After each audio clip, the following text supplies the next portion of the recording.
John discovered a vacuum cap here, but it is just like held in there with hopes and dreams.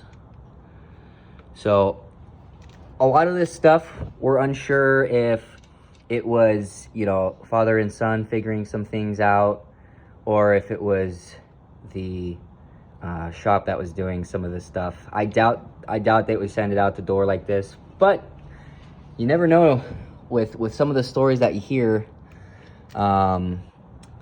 So another thing too, the fuse box has been relocated to the original charcoal canister location, or the original battery location, and it's not done bad, but there's a couple of things where they've just extended, and there's probably a bolt that connects these two wires here, and then they just taped over it like 30 times to make sure that this doesn't short to ground and turn the car into a fuse.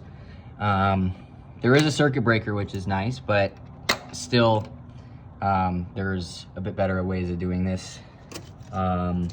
This is their fan relay.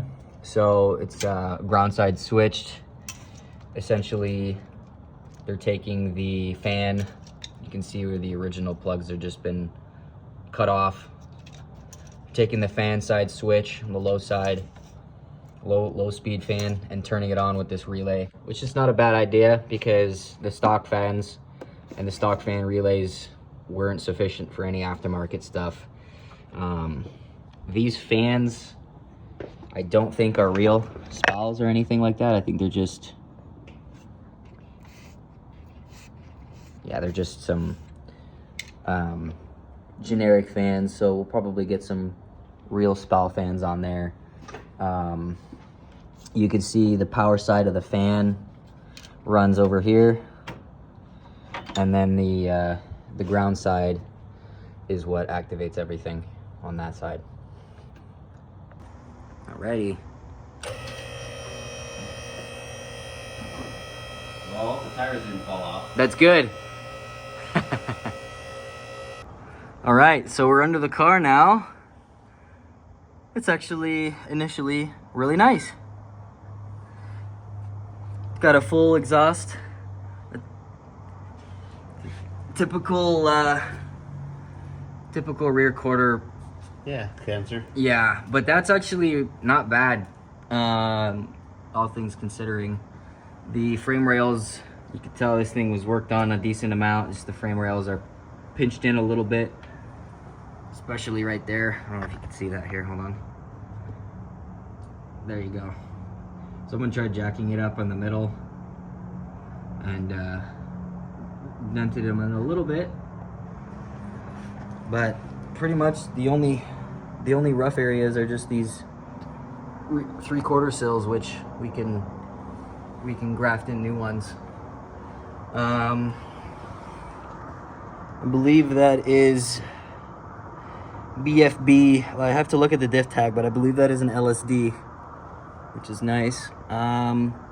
Everything under here, like this part and everything here, is really clean. There's a little bit of water ingress from the trunk pockets. It's pretty normal on these 2Gs, but just a lot of like spider webs from sitting. Let's see how much fuel is in here. Can we? Feels kind of empty. The fuel? Yeah, kind of, which is good. The side skirt popped out. Oh, yep. Oh, I see why. Because the lower clips are missing. It's pushing out on it a little bit. These ones have been repaired.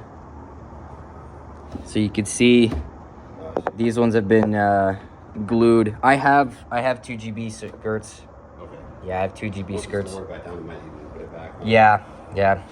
So when the car was repainted, a lot of times people will just send it on some self-tappers to get it in there. A lot of times these caps are missing. So actually it's really good that these ones are on there nicely. Correct hardware, So that's cool. But first things first, we're gonna pop the sending unit out and see what sort of surprises we have in the fuel tank. So Hey, officer, I just bought the I know, car. right? I promise it's not mine.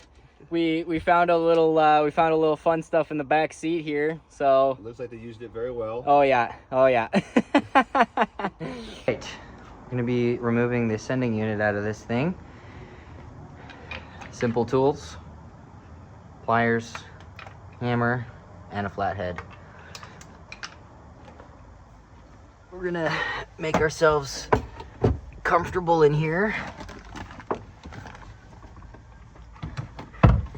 And then we are gonna take our fuel feed line off and our siphon off. Let's try and break those free without damaging anything.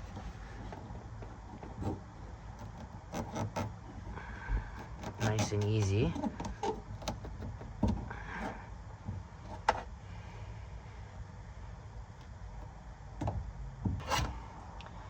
And so now, as you can see, there's a ring. Mitsubishi sells a special tool to kind of go over this and loosen it, but we're gonna do it the non-traditional way here. Essentially, we unscrew this plastic ring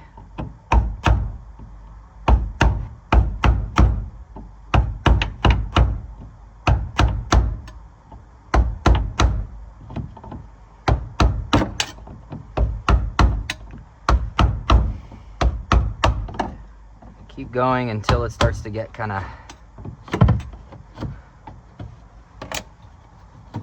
hand tight. Okay, this line is loosened underneath the car already. You don't want to loosen it here because it doesn't spin. You can see someone already tried to do that and failed. So someone already has replaced this line with a aftermarket one, and it's already hard as a rock. So we're gonna go ahead and replace that too. But essentially, now what we're gonna do here is move some things out of the way.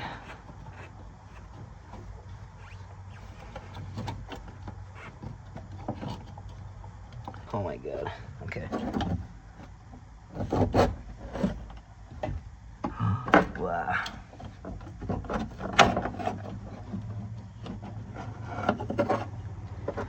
Holy.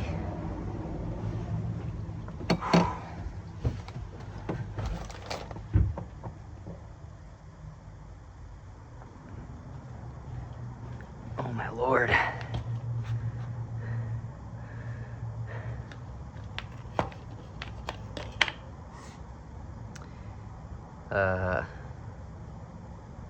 Oof.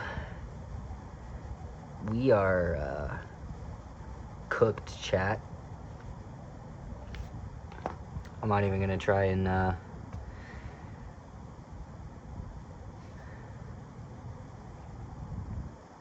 might be able to save this. Oh my God, this is so bad.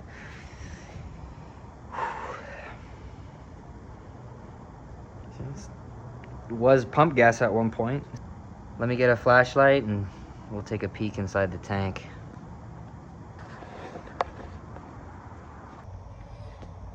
So there is the nightmare that we're gonna have to deal with now. So what we're gonna do is remove the fuel tank and then drain out the old fuel and try to pressure wash it out, clean it out as best as we can. We'll get a new O-ring for the sending unit as well as a new sending unit, and go from there. So the turbo looks like it was sitting in the ocean for a couple years. You said this thing was sitting for about two years? 2 years solid. Okay, so it's sitting for about 2 years. He said it was running on a couple of cylinders, and then him and his father they wanted to diagnose it, and they ended up just leaving it. They thought it was a little over their head on the diagnosis side, so they just left it alone, and then it sat. So this thing has a bunch of invoices from the old shop, a bunch of work done to it, you know, time, effort, and so we're gonna try and see if we can bring this thing back to snuff. We want to get it running, put it on the dyno, really make this thing rock solid again. So bring it back to life, built by Brando style. Hell yeah. A little bit here, and then we should be good. We got some Black Widows. Got a lot of stuff under there. A little bit. Alright, let me there like that. And then how's that? There we go. There's a little bit of cancer right there. Perfect. Not terribly bad from what I've seen. Alright, let's take a peek. First things first is dropping the fuel tank out of this beast. It's gonna be fun, filled with some cobwebs. Hopefully I don't die today. But yeah, first things first really is actually gonna be dropping the exhaust. Thankfully, someone has used a flange and I can unbolt it from there. So that's what we're gonna do. I'm gonna unbolt it from there and drop it down from the hangers. So let me get you guys propped up and get you under the car with me. So this downpipe has seen some better days. We're gonna probably just remove it from, let's see, is there a hanger on that side? Yes, so I'm gonna remove it from not this section here, but that section over there. So let's take a guess on what those bolts are gonna be. I'm gonna guess they're 17s, but I don't know. They're always random. You never know with these cars now. Let's get the wrenches and see if we can get that off. So, all right. So these bolts they ended up being 17s. So if you guessed correct, you win. But the exhaust is bolted up in a couple of areas. We got one here and one smashed all the way up in there. And then one back here. And then we got two back here. Two, yeah. Three. So slowly work our way from the front to the back. Get this exhaust off. Let's see, is there a brand on here? No. No name special.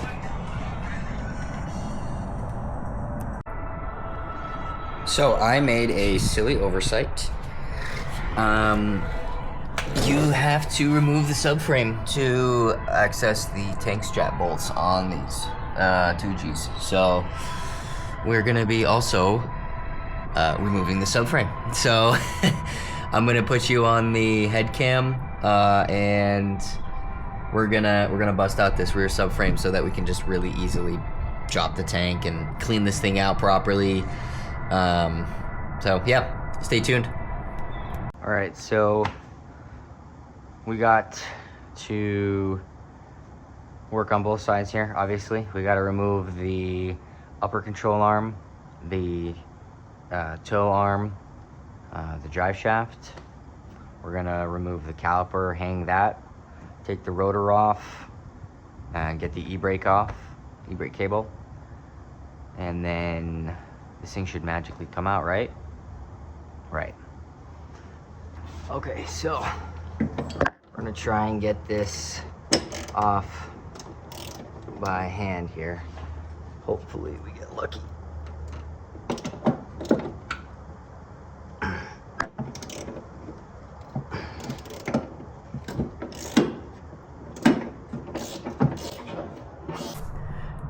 All right, the subframe is out, and I got a nicer pan for the tank straps, and a replacement tank that's in way better shape overall.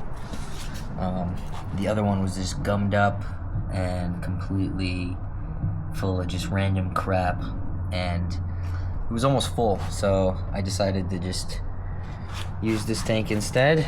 It's going to be a lot easier to set up and clean. I've already cleaned it out, so we're gonna throw this in there and should be smooth sailing from here on out.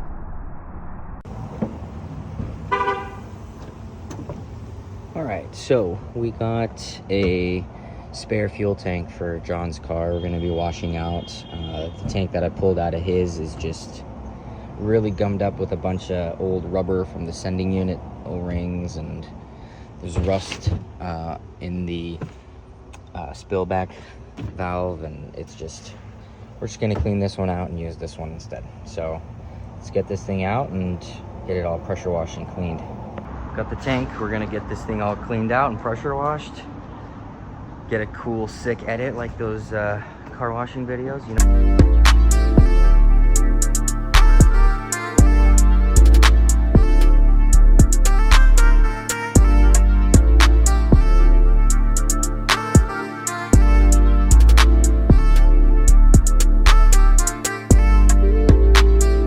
How it goes.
So we're gonna also be chasing all the threads on the tank strap mounting holes. Pretty much everything. I got new hardware for the upper control arm mounting. This is for the tank straps and guard. This is for the tank, and just miscellaneous things to replace all the messed up hardware that's up in here. All right, we got the new fuel tank in there. You can see it here, it's all clean and nice. The rear end's all back in.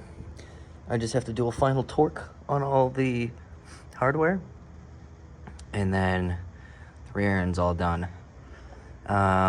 We just need to put the sending unit in. I need to blow out the feed line and return lines, and then work on the engine bay. But pretty much from rear forward, we're working our way, and the rear is all sorted out now. So we pretty much just have the here. Yeah, look how nice and clean that is. Beauty. So we just need the O-ring for this side. I already have the a nice sending unit there for you. That'll work. And then we'll be good.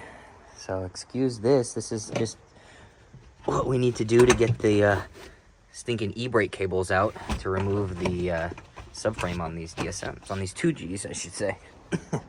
Anyway, rock on. All right, let's play what's in this radiator.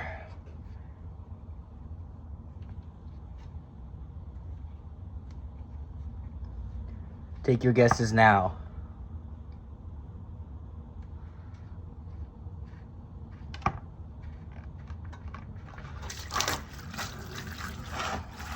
It's actually not bad.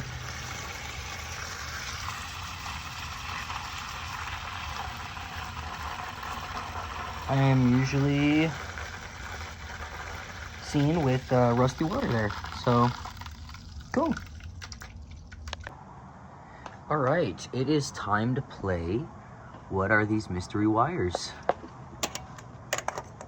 This one appears to be going to the starter solenoid direct, and then it goes into the engine harness. And there was a speaker wire which I had snipped, but that was all of that, which ends up going here through here, through all the way to the oil pressure switch, or the oil pressure sending unit. How cool. Nice. Let's go see what the inside is all about. All right, so taking a look in here, we got a bit more speaker wire, some positives or whatever that are going that away. Let's find out. All right, we're getting somewhere. Yes. Gotta love that. Let's pull this kick panel off and see what all this stuff's about. Phew. It's a lot of wiring under there. I'm just soaking it all in. Kind of crazy here. The security system worked. And then I don't know, it's just gonna make some phone calls and see if we want to keep some things and get rid of some things. Yeah, we'll figure it out. All right, so we got a little bit of an update. We're gonna go ahead and remove the majority of what we need to remove and try to retain the security system, at least the lock and unlock feature of the car. It looks like someone at one point had disabled or bypassed the security system anyways, because one of these wires up here goes right to the starter. I'm gonna assume that it's not hooked up to the security system. So I'm gonna go through, make sure that that's all good, kind of take some stuff out. You can already see as I was on the phone, we were already pulling some stuff out, and yeah, so I'll just go through everything on that, make sure, you know, we get rid of these grounds everywhere like this, put them on one nice ground, and get this thing started up. All right, I put you guys on the head cam because there's just a lot of stuff going on here. We're gonna start by, I really don't know where we're gonna start. We're gonna just, there we go. But in all seriousness, we're gonna probably just start with the gauges.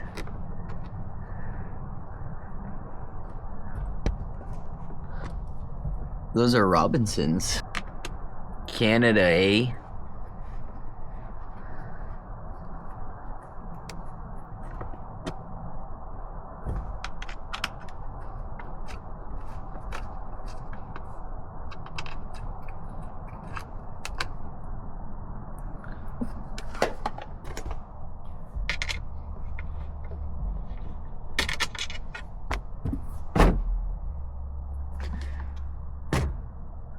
See how that's looking.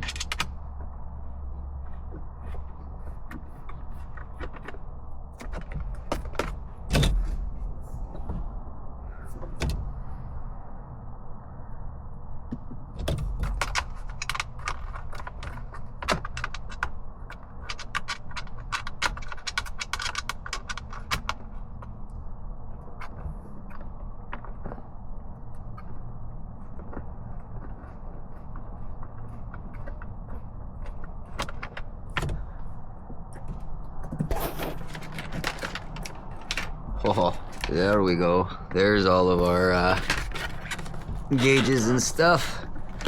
This should do a little snap there. All right. We're gonna get cutting.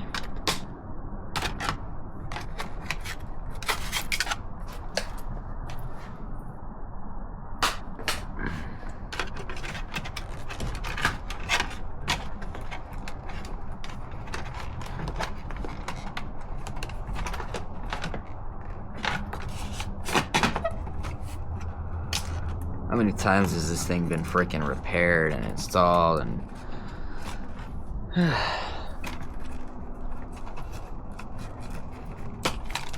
We're just gonna get rid of it.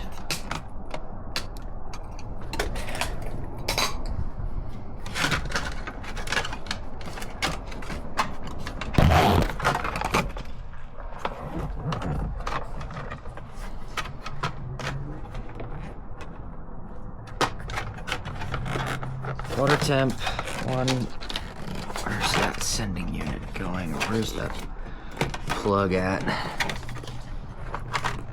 There.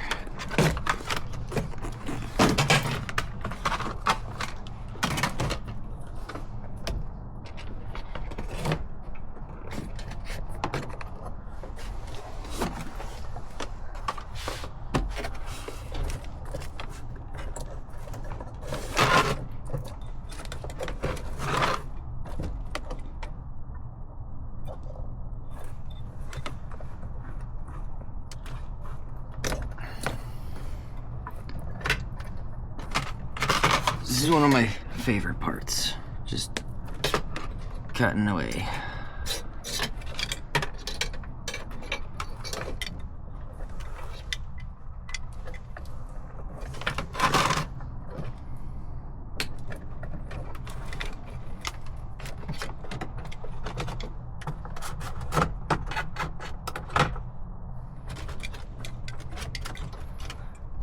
So, there's random grounds strewn about. I just... There, that's one gauge. This doesn't even connect to anything.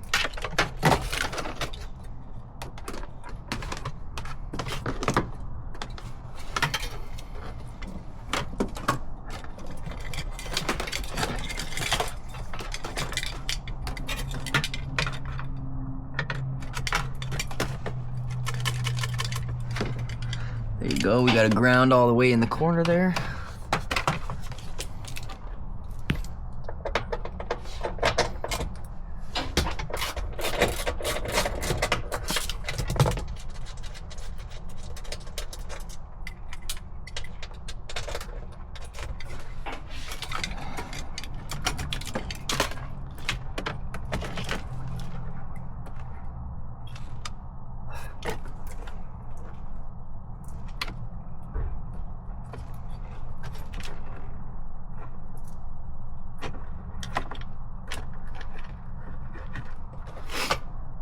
Lots of stuff going on in here. God. It's just bad, that's all.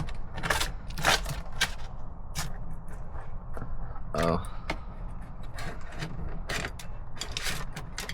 I found the controller box.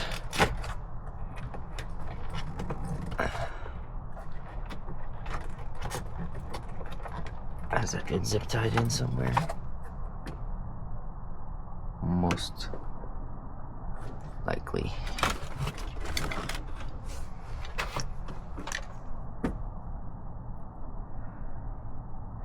looks like I'm making it worse right now, but I promise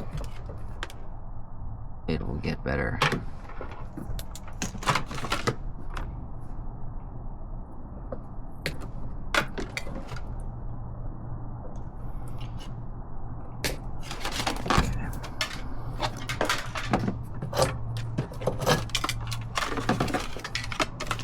We will come back to this after.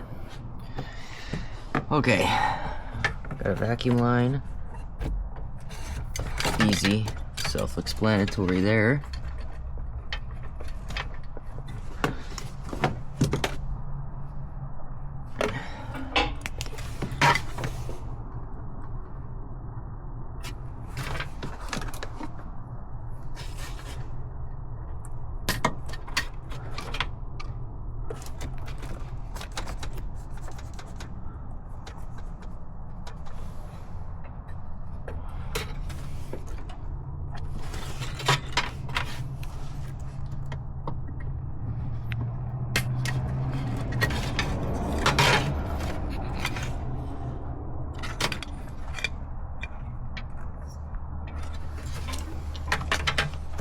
Alright, this is a vacuum line.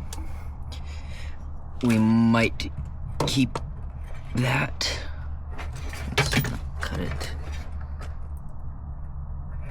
Where's it going here? It's just going through this bundle of more wiring.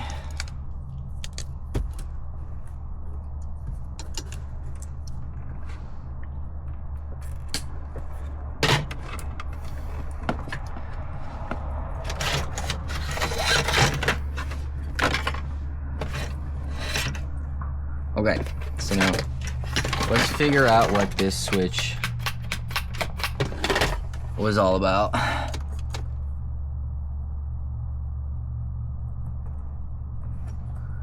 Some more wires. One of them is going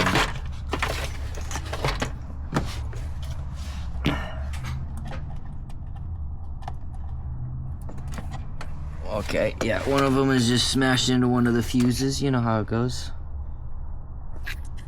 Classy. Okay, put that back.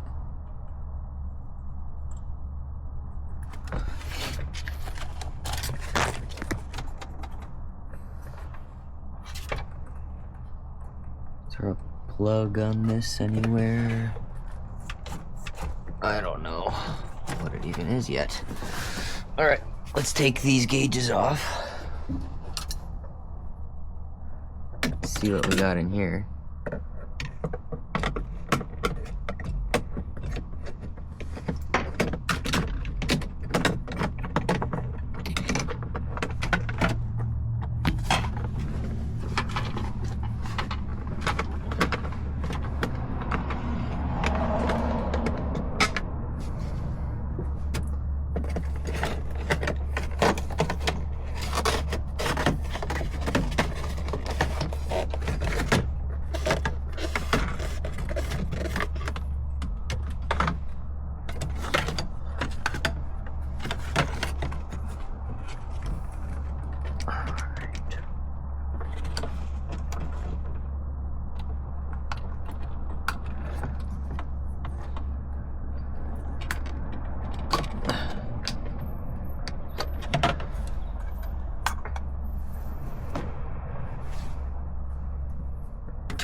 You must blow it apart to put it back together.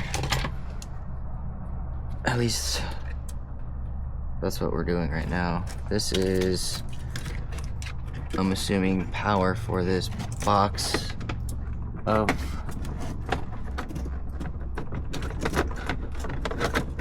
magic here. That's going all up under the gauges.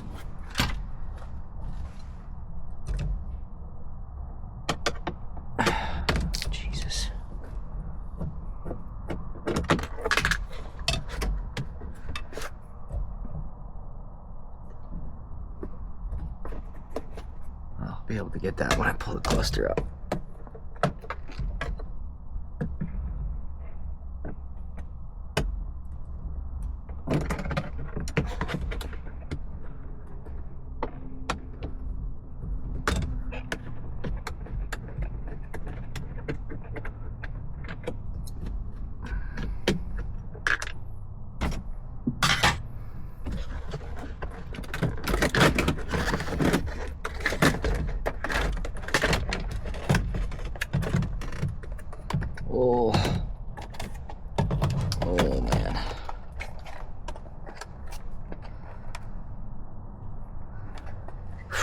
Alright.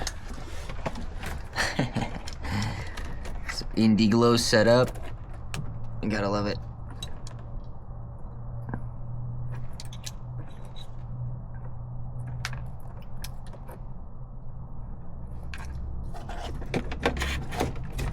I actually don't mind this.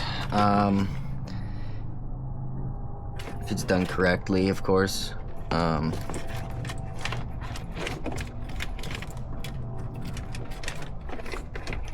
But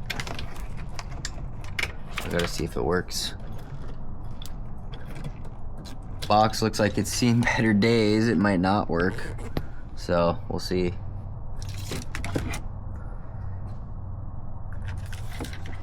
So that's what all this stuff is. Got your controls.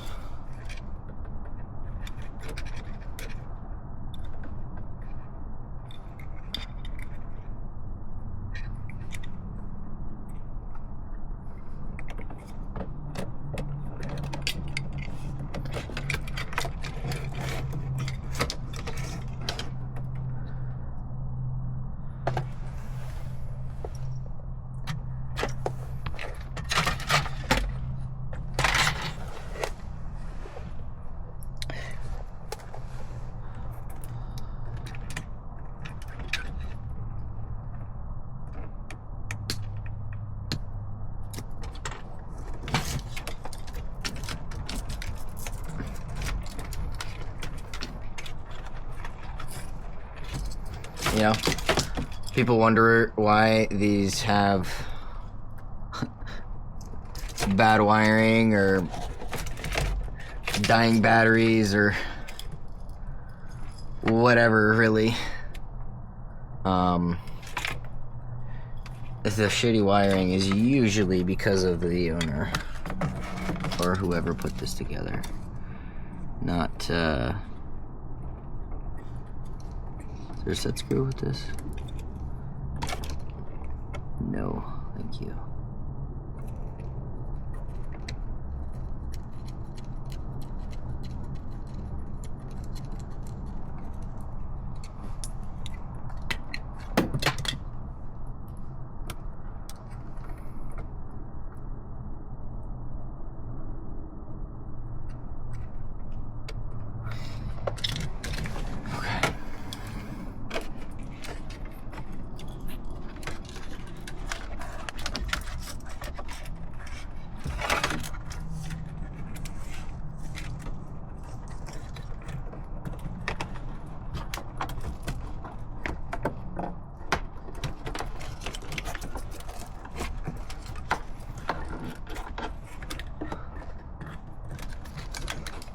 I'm trying to just get it out all as one unit. There you go.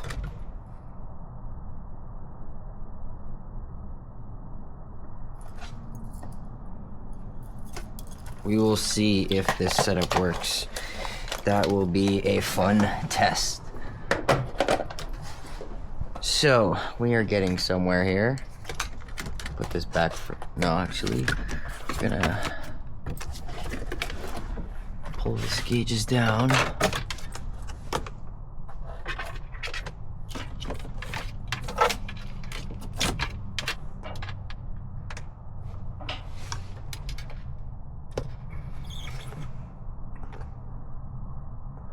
Okay, weird.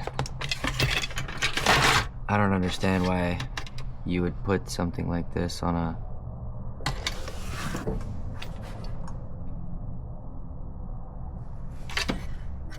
switch like that.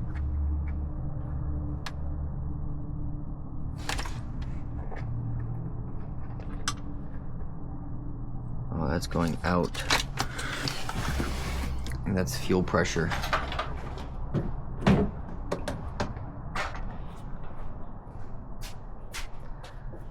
These.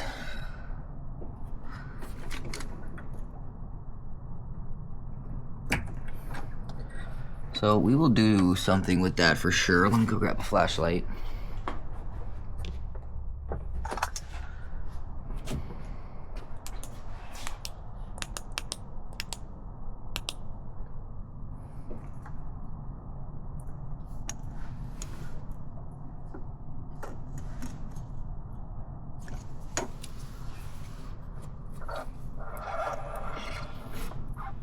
So whatever this was obviously chewed by mice, so.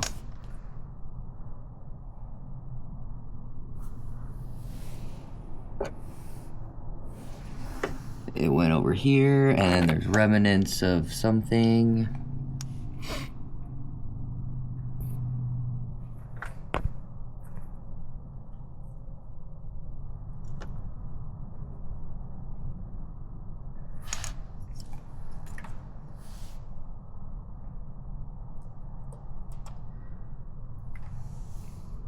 Just seeing what it went to. I mean, there was power going to something, and then that white wire, and anyway, there was something over here at one point.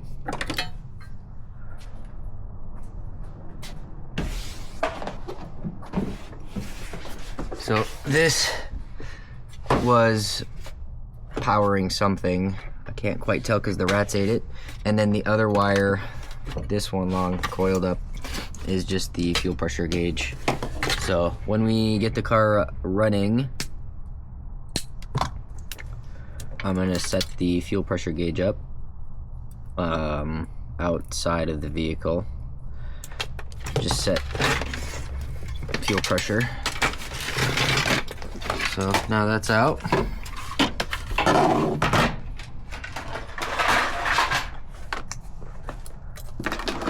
That's out, and then I believe this should fit through the hole on the firewall.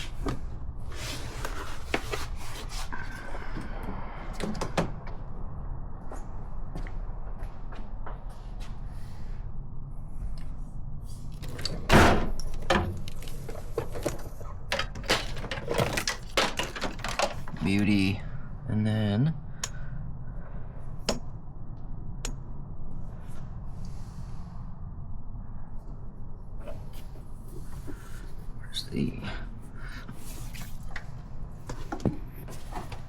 where's the wire for the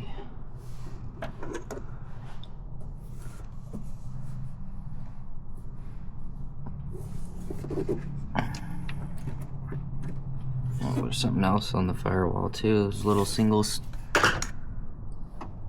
Oh, that's going to the alarm. Okay.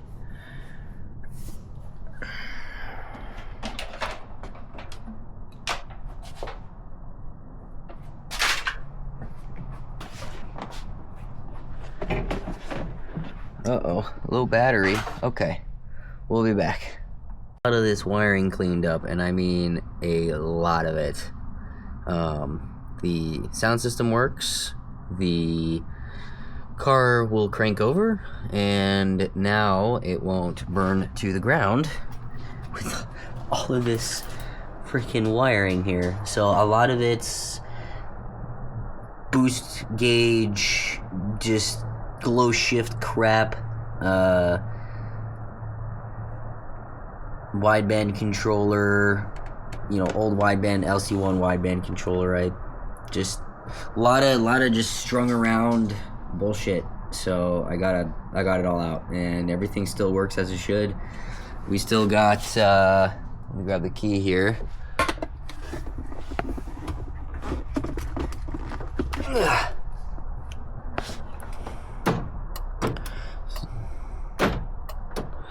That still all works as it should. And whoops, let me get you the light back.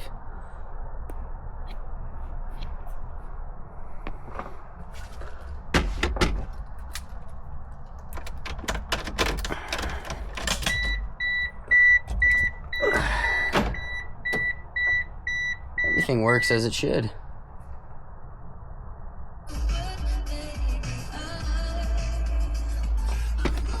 Oh yeah, here we go, let's crank.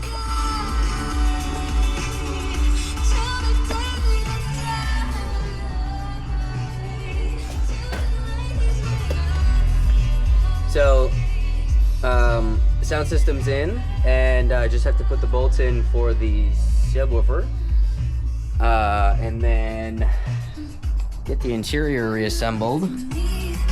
I just have the ground for the turbo timer to install, so that all works. And Gauges work. So everything's working as it should. So no more nightmare. Everything's nice. Hell yeah. Take a look at this. Got the fuse box also relocated back in its normal spot. No more rear tuck mount, and anyway, got it all sorted out because I just would prefer it either here or out of the way completely. Before, it was actually strewn all the engine or chassis harness was actually all the way around the bell housing of the trans and then over in the corner here. So now everything's all cleaned up. Battery cables and the cutoff switch are in a nice mounted position there. So up next is the engine harness, and then we're just gonna go through and do all the belts on this thing: timing belt, tensioners, idlers, fluids, and then we're gonna crank this puppy over. So stay tuned for that, guys. Alrighty, guys, we are in the Crow, and we have gauges, and we don't have a wiring nightmare anymore. So all I gotta do is hook the power up for the pressure sensors, boost, and oil. And then what we're gonna do for the wideband is hook it up to the rear oxygen sensor plug. So like what a lot of people do is they'll modify the header, or they'll tap the plug, and that's where they'll feed their rear O2 wiring. But because the rear oxygen sensor's right here underneath, you can see the rear oxygen sensor goes here, the wideband plug right here, and then we're gonna power the gauge and oxygen sensor off of the factory plug because we have it here. So I like to use a 4-pin Deutsch connector, and I'll have the wiring picture of the wiring diagram in the video here, but essentially the white pin goes to pin 75 on the ECU, black is sensor ground, red is MPI power, and then the yellow with black is the heater, which we're going to terminate and shrink wrap so that it doesn't cause any issues. So same concept here. We got brown for sensor ground, white signal, red for power, and then black is chassis ground. So that's going to be that. Make a nice quick plug and play 4-pin Deutsch connector for that, and that'll be the gauges all set up in the vehicle. Alrighty, so we got all the gauges installed. I'll go ahead and show you how I did the wideband wiring. So as you can see, this is the factory harness, and I use a Deutsch connector so that I can connect it to my wideband wiring, and all of that gets nice, neatly tucked, out of the way of the shifter and everything. Centralized ground point for like the turbo timer, ground for like the head unit and the gauges, and then we got the security system tucked up, minimal, 2 wires in, 3 out, and then we got another Deutsch connector here for our gauges to disconnect them from the top if we ever need to. So everything's all nicely installed and in there. So give this key a turn, and heck yeah. So you'll notice here this is on MPI relay power. We'll shut off when the MPI turns off because it's on the main circuit. And I like to do that because you can have the wideband on while you're cranking, and you can get accurate cold start data. So like for instance, when I go and crank this over, for instance, it'll stay cranking and on. Whereas if it was on a separate power system, it would turn off when you're cranking the key. So I like doing it that way. But yeah, that's the gauges. Those are all done. So essentially the interior can go back together in this beast, and I'll take you through and get this get the seats back in, rear seats, front seats, fuel system's all done. So it's just minor detail work on the inside and getting this thing running. Need to make sure not to die under this car with all the Black Widows that I've been finding. Anyways, that is the new fuel line coming out of the sending unit. It is a 6AN PTFE, and then it goes to an adapter to the factory hardline, and then up to the filter in the engine bay.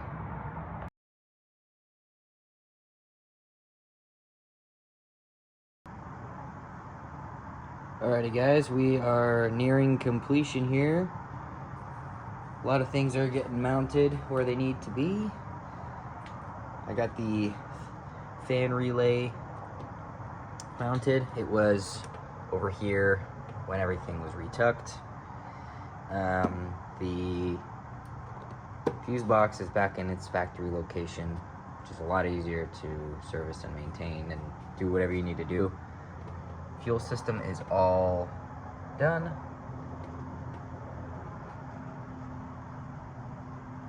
And the wiring harness is also done. I mentioned in a previous video there. But we are pretty much nearing the first start. Pretty much just turn the key over, see what happens. So the other stuff I gotta take care of is the exhaust, get that installed. I just have the final fan wiring that I have to hook up, and the upper and lower radiator hoses.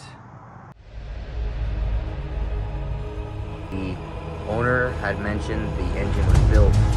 Look at that. Fuck yeah.